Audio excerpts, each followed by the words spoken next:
When doing any scientific investigation, it is important to take into consideration a few simple ideas.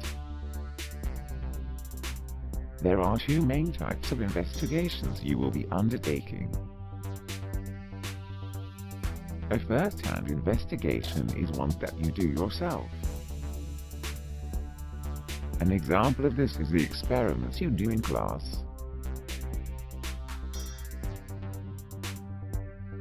A second-hand investigation involves doing research based on other people's first-hand investigations, taking other people's information and using it to find out things. An example of this is working out what the gravity is like on other planets. Our first question is the investigation valid? For a first-hand investigation, is it a fair test? Does the method or the design of your experiment test your hypothesis? Have you identified the variables, and do you have adequate controls? For a second-hand investigation, who wrote the information you are looking at? Is the person an expert? Is the information recent information more than 10 years old may no longer be accurate?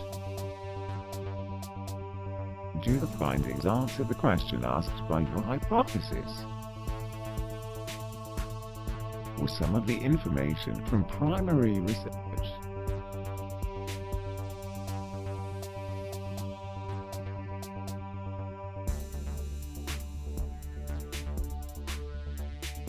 Next is reliability. This is an indication of the quality of your research.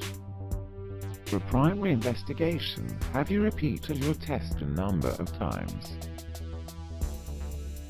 At least 3 trials is good, however, your results must be consistent. If they have wildly different results, then there may be problems with your experiment.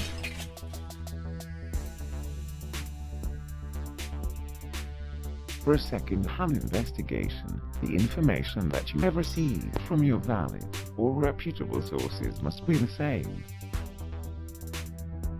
If you get different information from different sources, then at least one of them must be wrong.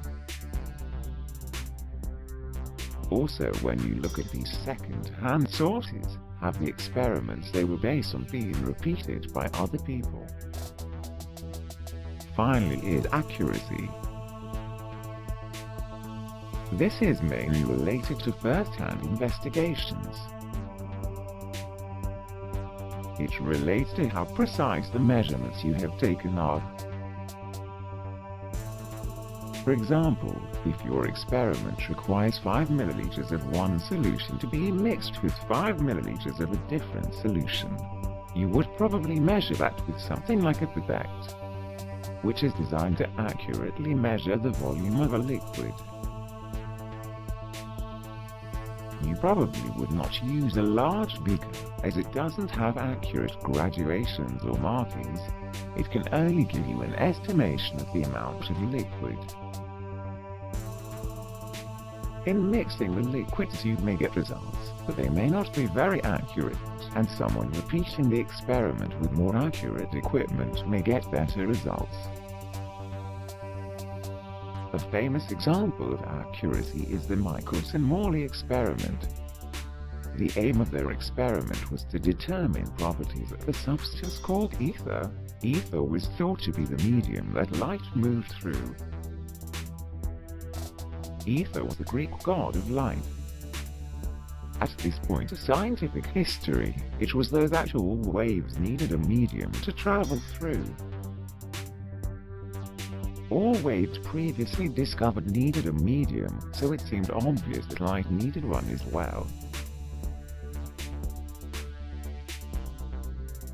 The ether would fill all of space, but be barely detectable. They passed light through an apparatus that made the light split, then hit mirrors, before being recombined.